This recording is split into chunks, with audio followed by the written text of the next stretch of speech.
Next topic of the second unit solution, that is solubility of solid in the liquid and solubility of gas in the liquid. As we discussed the types of solution, हमने तीन solutions discuss किए, gaseous solution, liquid solution और solid solution. तो उसमें हमें basically liquid solutions के दो types discuss करने हैं और उनकी solubilities को discuss करना है. So before discussing solubility of solid in the liquid or solubility of gas in the liquid, the first point is what is solubility.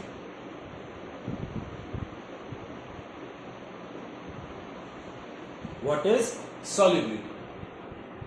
So solubility is, and how it is different from the concentration. Solubility is maximum amount of solute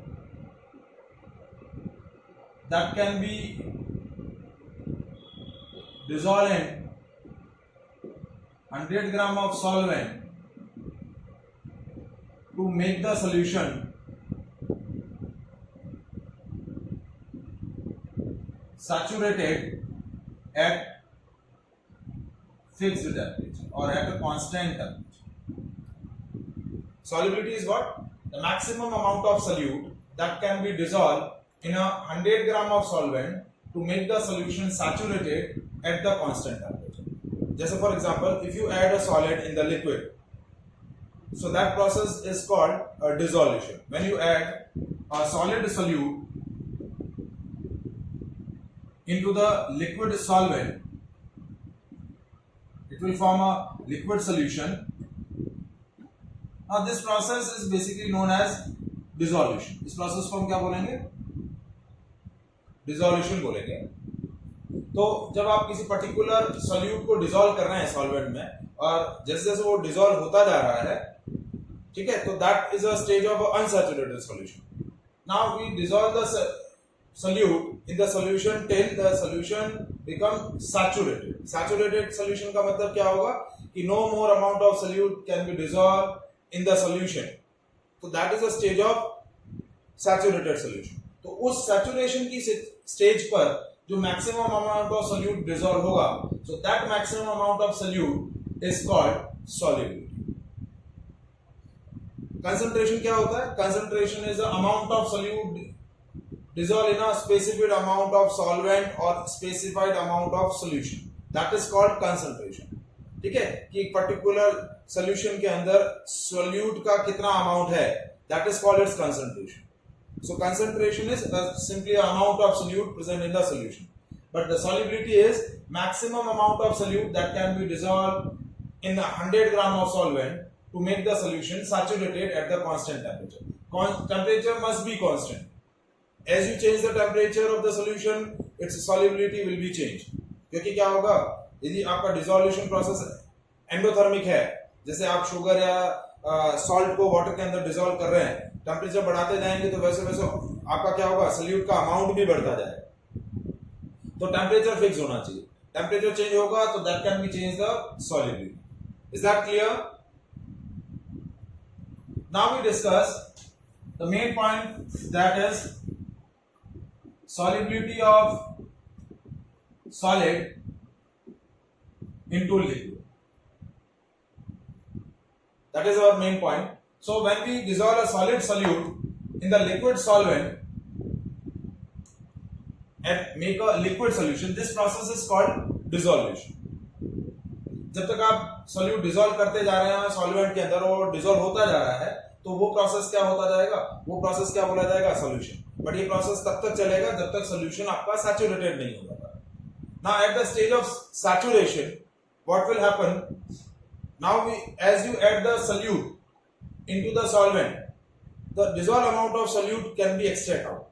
तो process उल्टा हो जाएगा. That process is called crystallization. उस process को हम क्या बोलेंगे, crystallisation. जब भी हम क्रिस्टलाइजेशन प्रोसेस कैरिड आउट करते हैं तो क्या करते हैं, पहले इम्प्योर सॉल्यूट को क्या करते हैं, सॉल्वेंट में डिसॉल्व करते हैं. तब तक डिसॉल्व करते हैं जब तक कि सॉल्यूशन सैचुरेटेड नहीं हो जाए. as you get the saturated solution at the constant temperature. Now you again add the impure amount of solute, what will happen? Pure amount of solute can be extracted out from the solution in the pure form. So that is the stage of crystallization. So equilibrium will be established between these two opposite processes. ठीक है, एक particular temperature और एक particular concentration पे क्या होगा, इन दोनों process के बीच में इक्विलिब्रियम एस्टैब्लिश हो जाएगा. इक्विलिब्रियम मतलब दोनों प्रोसेस इक्वल और अपोजिट रेट से प्रोसीड होंगे, डिसॉल्व करेंगे और आप इम्प्योर अमाउंट डिसॉल्व करेंगे, प्योर अमाउंट बाहर आता जाएगा. So equilibrium will be established in the dissolution process and the crystallization process. So that is what dissolution of solid into the liquid. Now we discuss the factors which affect the solubility of solid into the liquid. Factors affecting the solubility of solid in liquid. 4 factors हैं. पहला है nature of solute, second nature of solvent, third is temperature, and fourth is pressure. So these 4 factors or 4 parameters which affect the solubility of solid in the liquid. First we discuss nature of solute and nature of solvent, how these affect the solubility of solid in the liquid. अब ये point क्या बता रहा है, that similar dissolves the similar.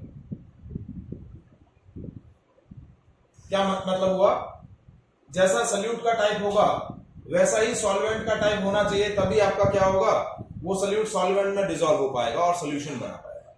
Means if your solute is polar solute, then it required polar solvent.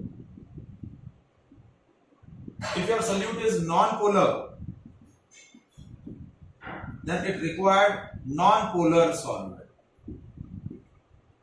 Similar dissolves the similar. जैसे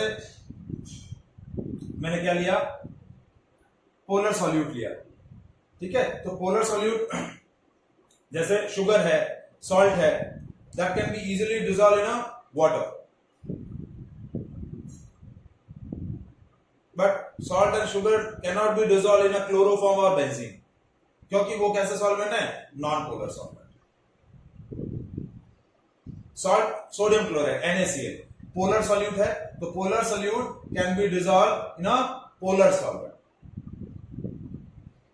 sodium carbonate ले लिया, lithium carbonate, कोई भी पोलर सॉल्वेंट लिया, पोलर सॉल्यूट लिया, तो polar solute can be dissolve in a polar solvent. Polar solvent means water, liquid ammonia, liquid hydrogen sulphide, so वो हो जाएंगे पोलर सॉल्वेंट. ठीक है. नॉन पोलर सॉल्यूट जैसे यूरिया है, जो भी आपके ऑर्गेनिक ग्लूकोज है, ये हो गए नॉन पोलर सॉल्यूट. तो नॉन पोलर सॉल्यूट जो है वो नॉन पोलर सॉल्वेंट में क्या होंगे, easily dissolve. So similar dissolves the similar. तो जैसा सॉल्यूट होगा वैसा ही सॉल्वेंट होगा, तो आपका सॉल्यूट का अमाउंट मैक्सिमम डिसॉल्व होगा. अदरवाइज क्या होगा, सॉल्युबिलिटी डिक्रीज हो जाएगा. So these two natures, nature of solute and nature of solvent, affect the solubility of solid in the liquid. Now third parameters is temperature. Now how the temperature affect the solubility of solid in the liquid. Now temperature कैसे decide करेगा कि solubility increase होगी या decrease, तो check करना होगा कि whether the dissolution process is exothermic or endothermic. If the dissolution process is endothermic, if the dissolution process is endothermic, जैसे dissolution of sugar, dissolution of sodium chloride into the water, that process is endothermic. Dissolution of sugar into the water, this process is endothermic. Means आप as you supply the temperature, as you increase the temperature, that increases the solubility. So if dissolution process is endothermic, so by increasing the temperature, solubility increases. Because according to the Lee-Chatelier principle, endothermic processes requires high temperature. तो यदि आपका dissolution process endothermic है, ठीक है, तो temperature बढ़ाने पर आपका सॉल्युबिलिटी क्या होगा, बढ़ जाएगा. But if the dissolution process is exothermic, means जैसे आपने ले लिया sodium carbonate and dissolve into the water. Now this process is exothermic. Or a dissolution of potassium hydroxide into the water.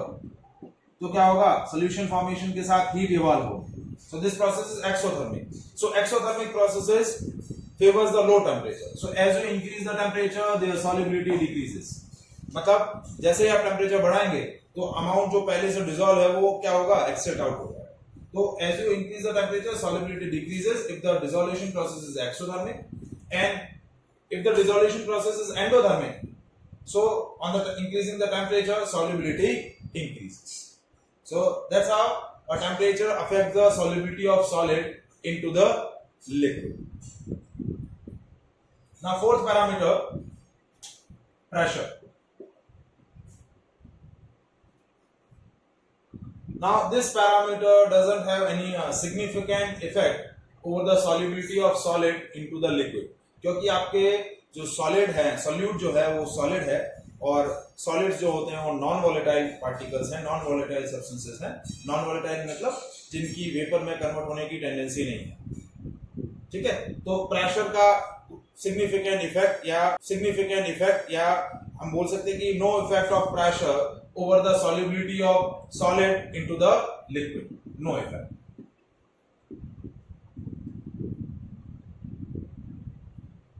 No effect of solubility of solid into the liquid.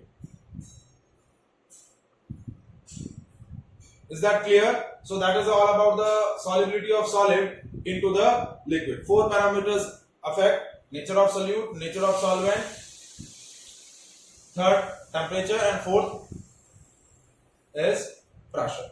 Now we discuss second solubility, that is the important solubility of gas into the liquid. जैसे suppose आप क्या करते हैं, you dissolve the CO2 gas into the chilled water and make a soda water. Soda water जो बनाते हैं वो क्या होता है, dissolution of gas into the liquid. तो वो आपका लिक्विड सॉल्यूशन है, in which solvent is liquid and your solute is gas. Soda water के अंदर आपकी CO2 जो है वो क्या है, गैस है, ये सॉल्यूट है आपका, और वाटर जो है वो आपका सॉल्वेंट है.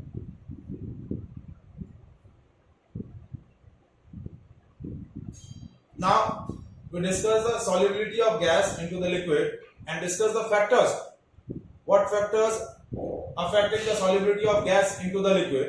तो वही 4 factors हैं.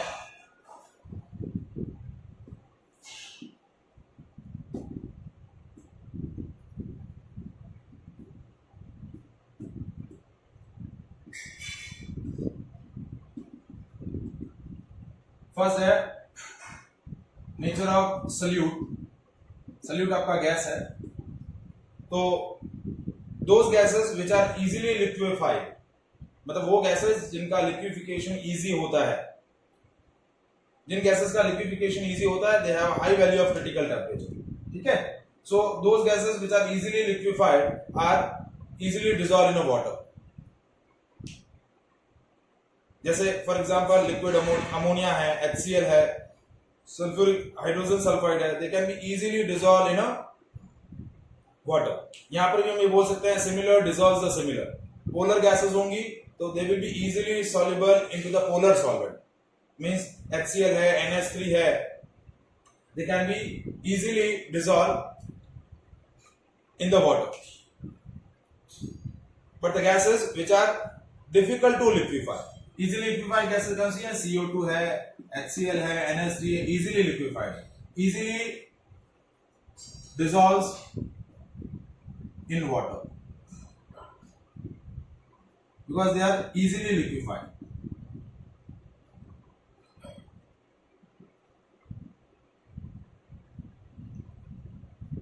But gases like hydrogen, nitrogen, oxygen, they are difficult to liquefy क्योंकि इनका जो critical temperature है वो low रहता है, so they are negligible soluble in a water या less soluble in water. Water आपका कैसा है? Polar solvent. So similar dissolves the similar. Polar gases are dissolved in a polar solvent. Non-polar gases are dissolved in a non-polar solvent. यही same gases are easily dissolved, maximum dissolved in a ethanol. If I am taking a solvent is ethanol, so greater solubility.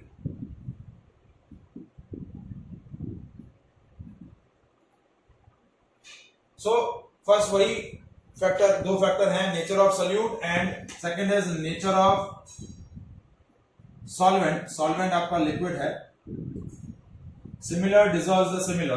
So those gases which are easily liquefied, which are also polar gases, are dissolved in a polar solvent like water.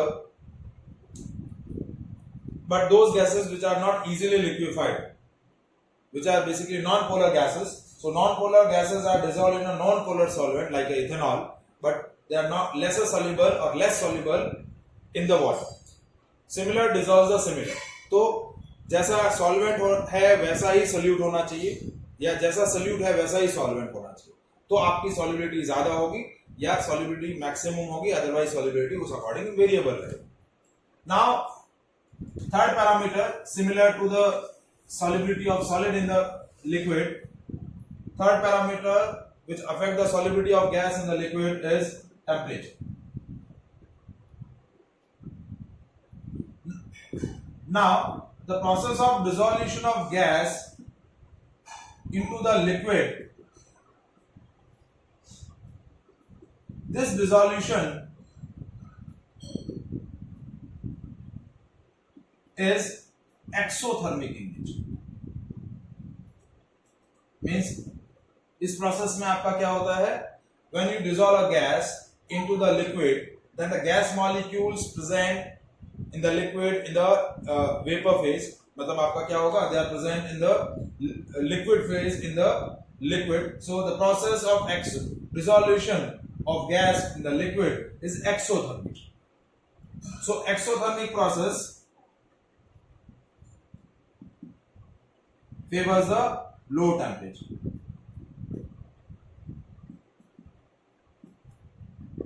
They favors the low temperature. So as you increase the temperature during this process क्या है? Dissolution of gas into the liquid.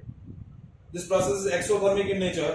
So as you increase the temperature, solubility of gas into the liquid decreases. तो आपका temperature बढ़ेगा तो solubility क्या होगी? Decrease.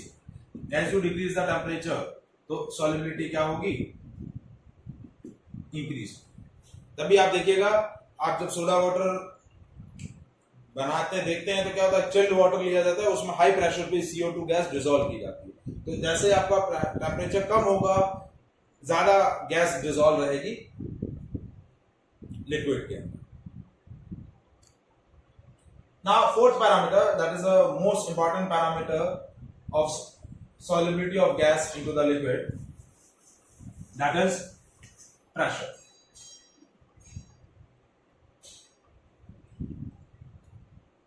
So as you increase the pressure,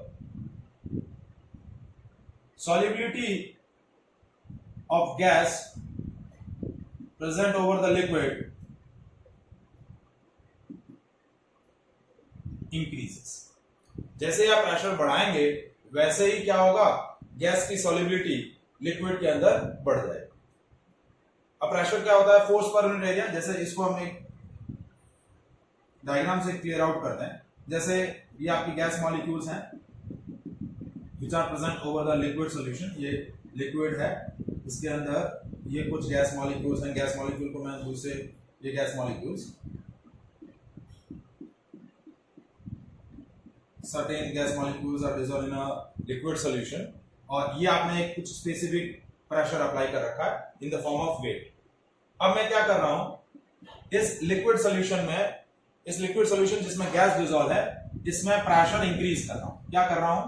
increasing the pressure, W1, W2, W3.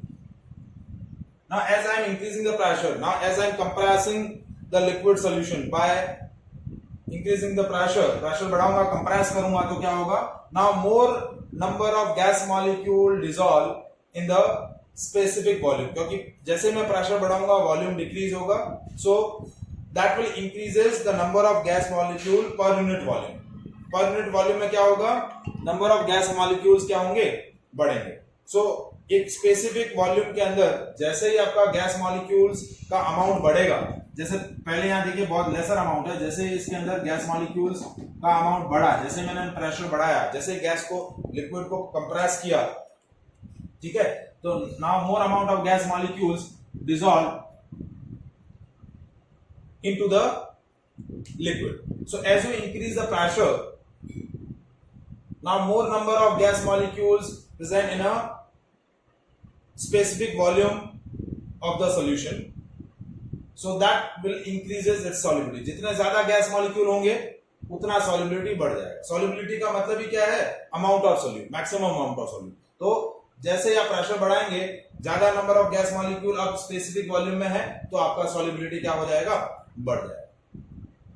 So as you increase the pressure, solubility of gas present over the liquid increases. Now this parameter basically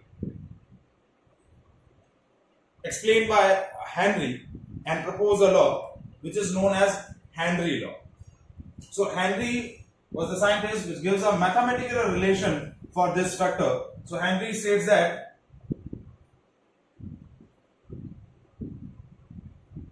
the solubility of gas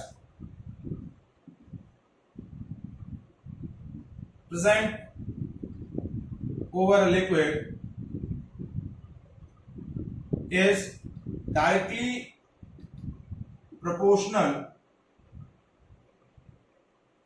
to partial pressure of gas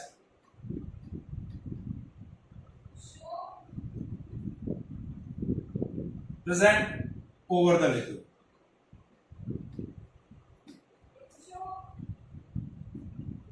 means वो क्या कह रहा है? solubility of gas is what?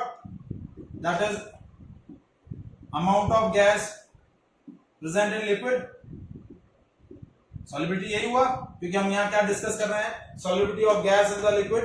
so the amount of gas present over the liquid is directly proportional to the partial pressure of gas present over the liquid. हम ये बोल सकते हैं that mass of gas is directly proportional to P. जितना gas का pressure होगा उतना ज्यादा गैस क्या होगी? लिक्विड के अंदर डिसॉल्व होगी.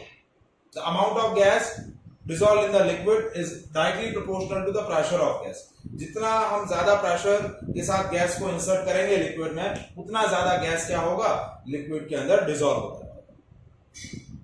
तो एक मैथमेटिकल रिलेशन ये हो सकता है, बट हेनरी ने इस रिलेशन को कैसे लिखा? That P partial pressure of gas is directly proportional to its mole fraction. ये क्या है? Mole fraction of gas. Henry ने इस मैथमेटिकल रिलेशन को इस अकॉर्डिंग रिलेट किया, that P is directly proportional to X. P क्या है? Partial pressure of gas is directly proportional to its mole fraction. Partial pressure of gas is directly proportional to its mole fraction. Mole fraction बोलो या फिर amount of gas बोलो, एक ही बात है. Mole fraction क्या होता है? Moles of gas upon total moles of solution. So partial pressure of gas is directly proportional to its mole fraction. As we remove the proportionality sign, we add a constant. So P is equals to KH into X. So this KH is Henry's constant. This Henry's constant depends on the temperature, nature of solute and nature of solvent. This KH is inversely proportional to, या हम ये बोल सकते हैं that solubility is inversely proportional to KH. This Henry constant depends on the temperature, nature of solute and nature of solvent. ये जो mathematical relation है, ये मैथमेटिकल रिलेशन क्या बोला जाता है? Henry's law. The partial pressure of gas. Now what we define in the Henry's law, that partial pressure of gas is directly proportional to its mole fraction, and this mathematical relation is known as Henry's law. P is equals to KH into X, where this KH is Henry constant. This Henry constant, unit of this Henry constant is ATM or bar. ठीक है, if the pressure is measured in ATM तो unit हो जाएगा ATM, और pressure का unit बार होगा, क्योंकि ये जो मोल फ्रैक्शन है दैट इज अ यूनिटलेस. तो जो यूनिट प्रेशर की होगी वही यूनिट आपकी क्या हो जाएगी? KH की हो जाएगी. As we discussed that KH is depends on the nature of solute, nature of solvent and temperature. And when we discuss the solubility of gas in the liquid, what we have discussed that as you increase the temperature, solubility decreases, and solubility is inversely proportional to the KH. So as you increase the temperature, solubility decreases, so temperature KH increases. So that is a direct relation between KH and the temperature. Now to understand the Henry's law, we are discussing an example. जैसे हमारे जो soft drink की bottles होती हैं, ठीक है, जो cold drinks की बॉटल होती है, उन कोल्ड ड्रिंक की बॉटल में क्या होता है? हाई प्रेशर में CO2 गैस फ्लेवर्ड वाटर में क्या की जाती है? इंसर्ट की जाती है. जितना ज्यादा प्रेशर होगा उतना ज्यादा गैस डिसॉल्व होगी, as we discuss in the Henry's law. But when you open the lid for use the soft drink बोतल, जैसे आप घर में लेके आए और यूज करने के लिए, जैसे आप क्या करेंगे? बोतल का लिड ओपन करेंगे, you here the sound of, इस तरीके का साउंड आप सुनाई देता है. तो ये साउंड किसका है? सो जो एक्स्ट्रा अमाउंट ऑफ गैस है वो क्या आ रही है? डिसॉल्व लिक्विड में से बाहर आ रही है, because the gas which is already present in the bottle at high pressure. तो जो हाई प्रेशर था, हाई प्रेशर की वजह से अमाउंट ऑफ गैस ज्यादा था. जैसे आपने बॉटल का लिड ओपन किया, now the atmosphere, now the pressure becomes equal to the atmospheric pressure, and that atmospheric pressure is lesser than the high pressure. So the amount of extra amount of gas which is dissolved, as the pressure is reduced, the extra amount of gas will be extracted out. तो वो उसका sound जो आता है वो extract out हो जाता है. ठीक है, तो गैस जो एक्सट्रैक्ट हो रही है उसका साउंड है. तो that is a real life application of the Henry's law. So now we discuss the applications of Henry's law. तो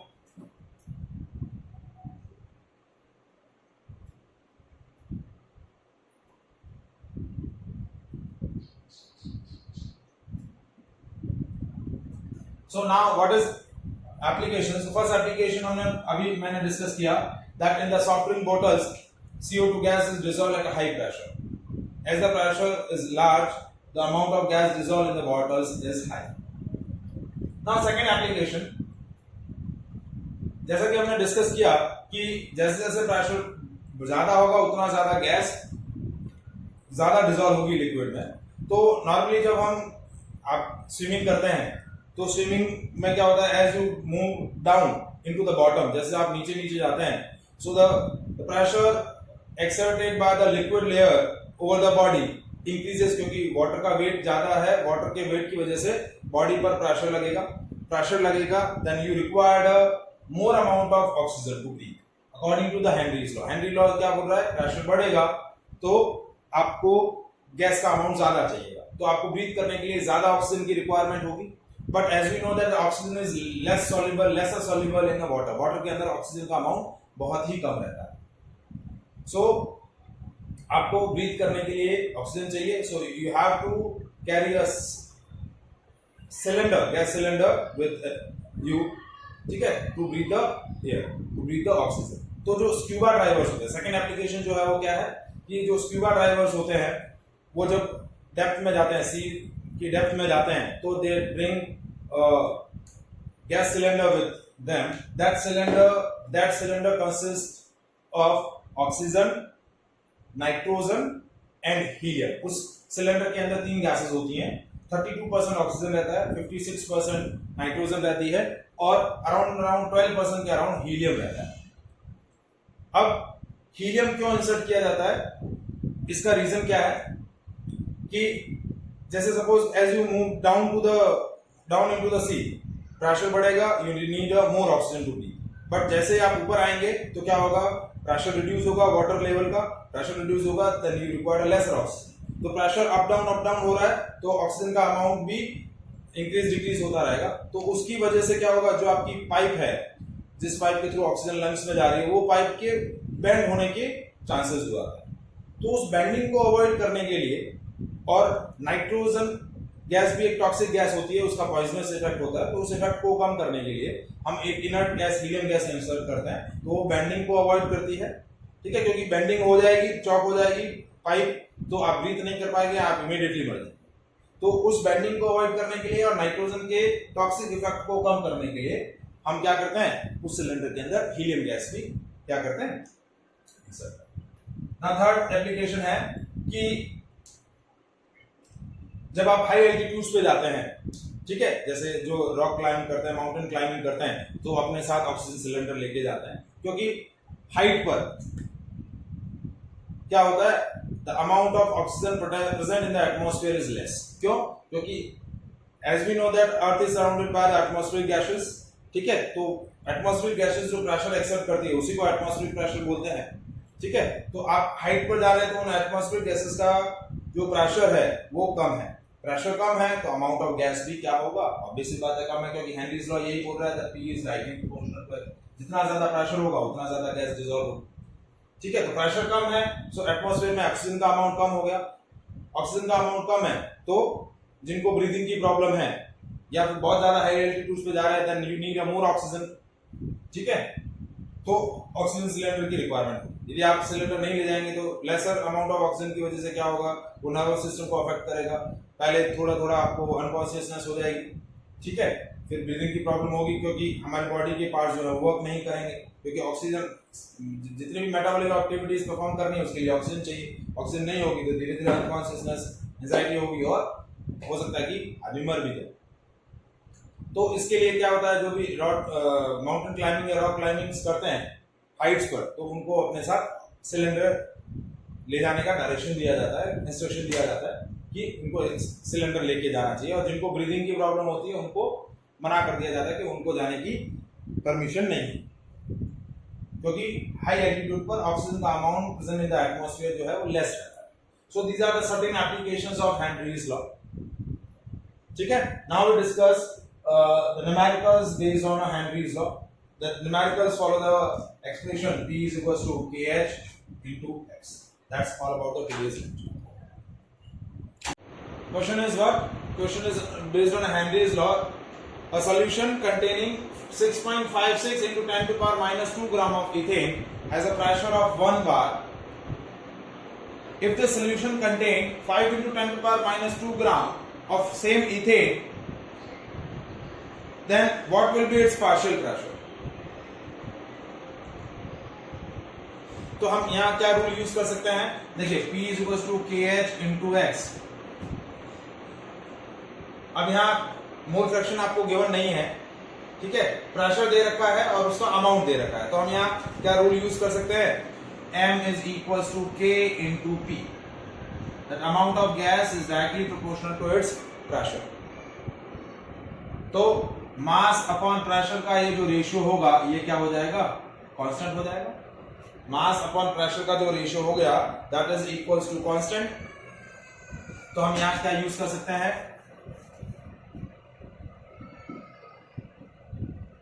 सो m1 upon p1 is equals to m2 upon p2।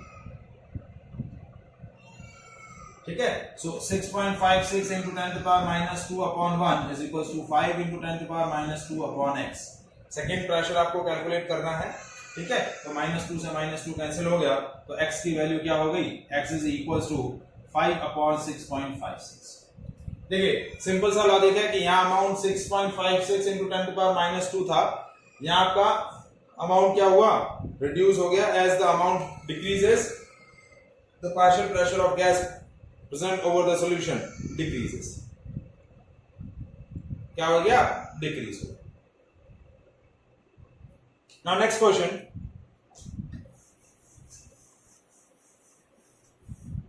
Related to the Henry's law.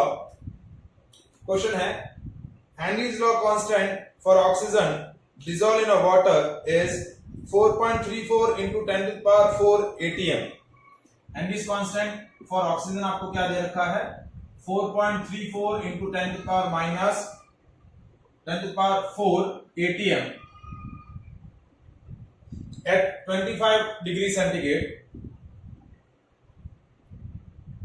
If the partial pressure of oxygen in the air is 0.2 atm, partial pressure क्या दे रखा है, 0.2 atm. Partial pressure of oxygen gas is 0.2 atm under the ordinary atmospheric condition.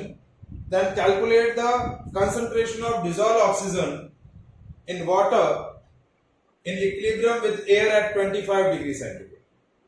आपको क्या calculate करना है, concentration of dissolved oxygen. क्या calculate करना है, concentration of dissolved oxygen. So as we know that P is equals to KH into X. First we calculate the mole fraction of oxygen, that is equals to P upon KH. तो mole fraction हुए 0.2 upon 4.34 into 10 to the power 4. तो mole fraction आ गए आपके, mole fraction कितने आए आपके, mole fraction आपके आ गए 0.2 upon 4.34 into 10 to the power 4.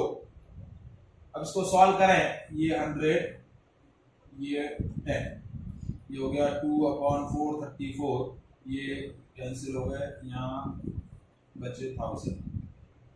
तो मोल फ्रैक्शन बहुत नेग्लिजिबल है, 2 upon 434 into 10 to the power minus 3.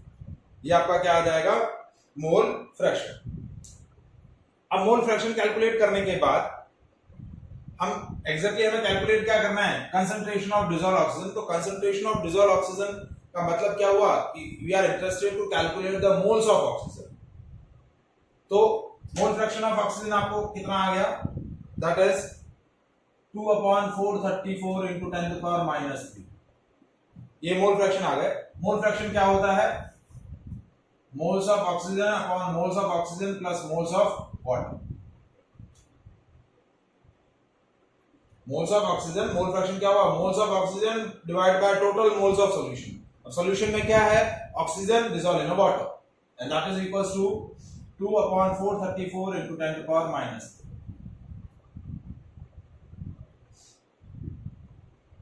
अब देखिए हमारे पास जो है वाटर के मोल्स कैलकुलेट करने हैं. तो वाटर के मोल्स कैलकुलेट करने के लिए हम क्या कर रहे हैं, as we know that oxygen is least soluble in water. तो हम यहाँ एक सिंप्लीफिकेशन ले रहे हैं कि amount of gas dissolve in water is less.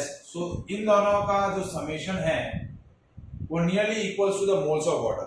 ये एक सिंप्लीफिकेशन इस तरीके के क्वेश्चंस में आपको हमेशा यूज करना पड़ेगा कि जो गैस है उसकी डिसोल्यूशन वाटर के अंदर बहुत ही कम रहेगी. तो मोल्स ऑफ ऑक्सीजन और moles of gas and moles of water का जो एडिशन होगा वो हमेशा मोल्स ऑफ वाटर हो जाएगा.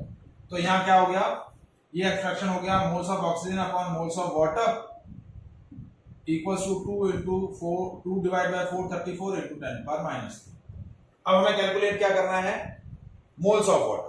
एंड मोल्स ऑफ वाटर कैसे कैलकुलेट करेंगे, we are taking 1 liter of water which is equals to 1000 gram, क्योंकि वाटर की डेंसिटी होती है 1 ग्राम पर ml. तो 1 लीटर वाटर का मास कितना हो जाएगा, 1000 ग्राम. एंड दैट 1000 ग्राम से आप कैलकुलेट कर लेंगे वाटर का मोल्स. तो वाटर के मोल्स हो गए mass of water upon its molar mass. तो वाटर का मोलर मास हुआ 18, तो 1000 डिवाइड बाय 18, तो दैट इज इक्वल्स टू 55.55 मोल. कितने हो गए, 55.55 मोल्स ऑफ वाटर. तो आपका मोल्स ऑफ ऑक्सीजन क्या आ जाएगा, इस मोल्स ऑफ वाटर की जगह आप क्या रख दिए, 55.55 रख लीजिए. तो क्या कैलकुलेशन होगी, देखिए 2 divide by moles of oxygen is equals to 2 divide by 434 into 10 to the power minus 3 into moles of water. So moles of water is 55.55 into 10 to the power minus 3. ठीक है, जो हो गया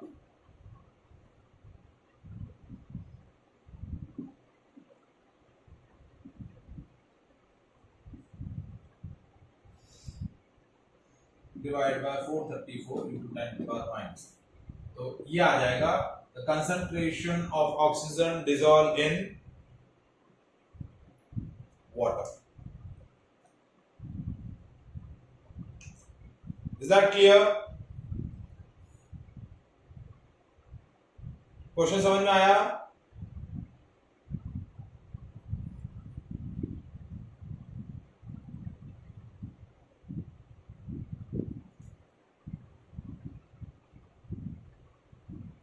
सुनाई दे रहा है? क्वेश्चन समझ में आया? हेनरीज लॉ का ये क्वेश्चन आपको क्लियर है? पहले आप क्या कैलकुलेट करेंगे? मोल्स. पहले आप क्या करेंगे? मोल फ्रैक्शन ऑफ गैस कैलकुलेट करेंगे, फिर वहां एक सिंप्लीफिकेशन लेंगे कि जो गैस के मोल्स हैं वो मोल्स वाटर के कंपैरिजन में बहुत ही नेग्लिजिबल है. तो summation of moles of gas plus moles of water, वो समेशन किसके इक्वल हो जाएगा? मोल्स ऑफ वाटर के. और मोल्स ऑफ वाटर हमेशा फिक्स रहेंगे 55.55. We are taking always 1 litre of water.